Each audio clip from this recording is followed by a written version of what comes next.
மதவாதிகளாக இருப்பாங்க, இனவாதிகளாக இருப்பாங்க, மொழியை வைத்து பிரிவினை செய்கிற பிரிவினைவாதிகளாக இருப்பாங்க. இப்ப அந்த அண்ணன் யாரு? RSS கைகூலி. அண்ணன் யாரு?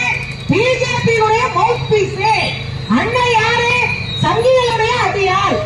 அதான் கலை இறங்கிட்டாரு. அதுல அண்ணன் பேசுறாரு. கொலவெறியா ஒரு சங்கதி சொன்னாரு. என்ன பெரியார் வச்சிருக்காரு? பெரியாருக்கு என்ன இருக்கு? 4 வெங்காயம் இருக்கு. வெங்காயத்தை எம்மால போடுங்க. ஆனா எங்க அண்ணன் கையில என்ன இருக்கு தெரியுமா? அணுகுண்டுக்கு அணுகுண்டு. நான் தூக்கி உங்க மேல போடுறேன் அப்படின்னாரு. எனக்கு ஒரே காமெடியா இருந்துச்சு. ஏன் தெரியுங்களா? எங்க ஊர்ல தாங்க ஒரு வேலை இருக்கு. இந்த எலி இருக்கிற பெருச்சாலி சுண்டலி அது 4 பக்கமும் தெரிச்சு ஓடும். குறுக்க மறுக்க ஓடும். துணியை கடிக்கும், சேரை கடிக்கும், துண்டை கடிக்கும். ஒரே நம்ம வீட்டு அக்கா மாதிரி என்ன பண்ணுவாங்க தெரியுமா? இந்த பெருச்சாலிய அடிக்கிறதுக்கு AK-47 எடுத்துட்டு வர மாட்டாங்க. நல்ல கட்ட வழக்கமான ஒண்ணு எடுத்துட்டு வந்து பொட்டுன்னு போட்டு 4 அடி அடிப்பாங்க. எலி செத்து போகும். நான் விரும்புகிறேன் உங்களுக்கெல்லாம் அவ்வளவு சீரே இல்லைன்னு, உங்களுக்கெல்லாம் அவ்வளவு பெரிய அரசியலே இல்லைன்னு. சின்னதா வெங்காயம் உங்களுக்கு கூடலாம் எலி அடிக்கிறதுக்கு விளக்கமாறு போல உங்களுக்கெல்லாம் வெங்காயம் போதுன்ற அரசியலை புரிஞ்சுக்கணும் மிஸ்டர் சீமான். அதை இன்னொரு கூட சொன்னாரு. நீங்க எல்லாரும் பழனி பாபாவை மறந்து விட்டீர்கள். நீங்க எல்லாரும் பழனி பாபாவை அரசியலாக கையில் எடுக்க மறுக்கிறீர்கள் அப்படின்னு உயிரை விட்டு பேசினாரு. பழனி பாபா அது சொன்னாரு. இஸ்லாமியர்களே கையில மிகப்பெரிய அறிவாயுதம் ஏந்திய ஒரு அப்பா தான் பழனி பாபா. உங்களுக்கு நல்லா தெரியும். அந்த பழனி பாபா அவர்கள் தெளிவா வந்து சொன்னாரு. எவன் அரசியலிலே அம்பேத்கரையும் பெரியாரையும் ஏற்றுக்கலையோ அவனை நம்பாத, அடிச்சு வரட்டு, அவன் ஆபத்தானவன் என்று சொன்னார் பழனி பாபா. புரியுதுங்களா? அம்பேத்கரையும் பெரியாரையும் யார் ஏற்றுக்கலையோ அவர்கள் நம் இனத்திற்கு ஆபத்தானவர்கள், அவர்கள் அரசியலில் ஆபத்தானவர்கள். எனவே அவர்களுடைய அரசியலை காலி செய்ய வேண்டிய பொறுப்பு நமக்கு இருக்கிறது. எனவே சீமான் போன்ற அரசியல் சில்லறைகள் தமிழ்நாட்டில் நிற்போம் என்ற அரசியல் தான் இன்னைக்கு ஈரோட்டில் விளையாட்டு கொண்டிருக்க அரசியல் சில்லறைகள். உங்களுக்கு தெரியுமா? ஈரோட்டு மண் எப்ப தெரியுமா?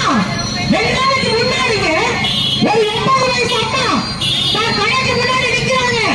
சீமான் குரூப் போய் ஓட்டு கேட்டு போறாங்க. அந்த அம்மா என்ன பண்ணாங்க? அந்த நோட்டீஸ வாங்கி கிழிச்சு மூஞ்சி எழுதிட்டு நாங்கெல்லாம் சுயமரியாதையான ஆளுங்க, நாங்கெல்லாம் மானத்தோட வாழ்றவங்க. சீமான் குரூப் எங்கிட்ட வந்து ஓட்டு கேட்க கூடாதுன்னு அடிச்சு வரட்டாங்க 80 வயசு பாட்டி. இன்னொரு பக்கம் இஸ்லாமியர்கள் எதிரானவர் இங்க இருக்கிற பெரியார் அப்படின்னு அண்ணன் அடிச்சு விட்டாரு. இஸ்லாமியர்களுக்கு எதிரானவர்களோ பெரியாரு அப்படின்னு ஓட்டு கேட்டு வந்த சீமான் கும்பல சங்கே பிரிச்சு அனுப்புறவங்க இஸ்லாமிய பெரியவர்கள். நல்லா ஞாபகம் இருக்கணும். இப்ப நான் ஒரு பெயரை பார்த்தேன். அவர் மெட்ராஸ் வந்து வந்திருக்காரு. சிங்கிளா ஒரு பையன் வச்சிருக்காரு. என்ன பண்றாங்கன்னு கேட்டேன். நான் மெட்ராஸ்ல வேலை பார்க்கிறேன் மேடம். நான் இங்கே பெரியாரை கேவலப்படுத்தினால நான் இந்த மண்ணில நோட்டீஸ் கொடுக்கிறேன். என்ன நோட்டீஸ்? பெரியாரை பற்றி நானே நோட்டீஸ் அடிச்சு நானே பையில எடுத்துட்டு தனித்தனியா மக்கள் இருக்கிற இடத்துல போய் நோட்டீஸ் கொடுத்துட்டு இருக்கேன்னு சொன்னாரு. புரியுதுங்களா? பெரியாரை எதிர்த்தா வேற ஒரு சராசரி தமிழ்நாட்டு மக்களும் களத்துல குதிப்பாங்க. இந்த அரசியல் தெரியாம அறிவற்ற சூழலை உருவாக்கி இருக்கிறார் சீமான். என்ன தெரியுமா? சீமான் இன்னொரு கேள்வி கேட்டாரு. பழனி பாபா காலேஜ் கட்டினாரு, பழனி பாபா நிலம் வாங்கி கொடுத்தாரு, பழனி பாபா பெரியார சாதனை பண்ணாரு. பெரியார் என்ன பண்ணாரு கேட்டார். பெரியார் பழனி பாபாவுக்கு எதிரானவர். ஒரு ஞாபகம் உசாரத்தில் இருக்கிற முத்தாம்பிகை கல்லூரிக்கு இடம் வாங்கி கொடுத்தவர் பழனி பாபா. சரிதான்?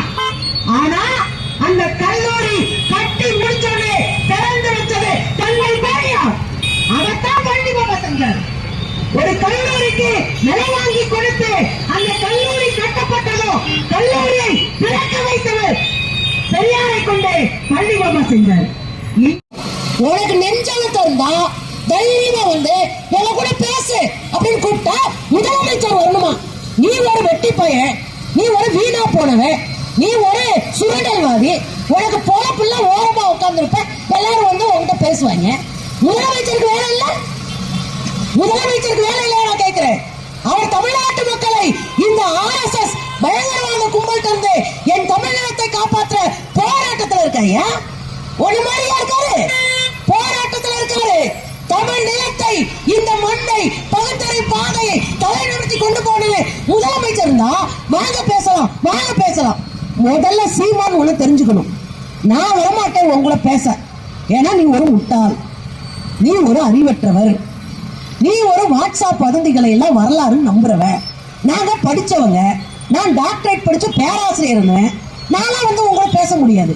ஏன்னா முட்டாள்களோட பேச முடியாது. எங்க தாத்தா அன்னைக்கே சொல்லிட்டு போயிட்டாரு, 1000 மானஸ்தங்களோட போராடி வெற்றி பெறலாம், 1000 பேரை வெற்றி பெறலாம்.